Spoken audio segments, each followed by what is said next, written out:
τα ρίχνει σπίτι. Είναι στα χόρτα του τύπου. Για να δούμε τι πάει να κάνει.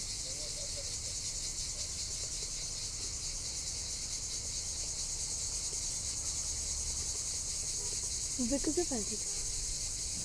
Με φοβάται. Πώς μασάει έτσι και έτσι.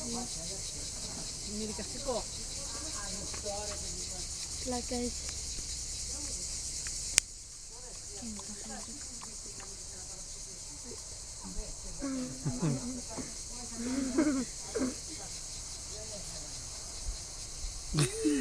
Κατεβάζει και τα αυτιά. Τα αυτιά τα δες. Πάντως έχει έννοια αυτό, δεν είναι το αγριεύει, δεν είναι σκύλο. Όχι, έρχεται κι άλλοι. Η κατσίκα είναι μπερδεμένη τώρα. Τι γίνεται. Α, τώρα βγήκε το έτσι.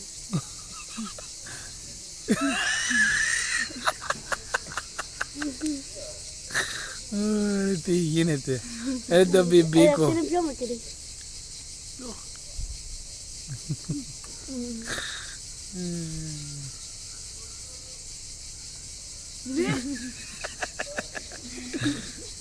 Εδώ κοίτα. Το κυνηγάει.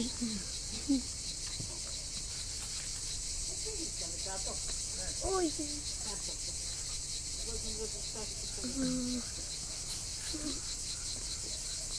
Φοβάται να μας την κατσίκα, ο Μπίκος.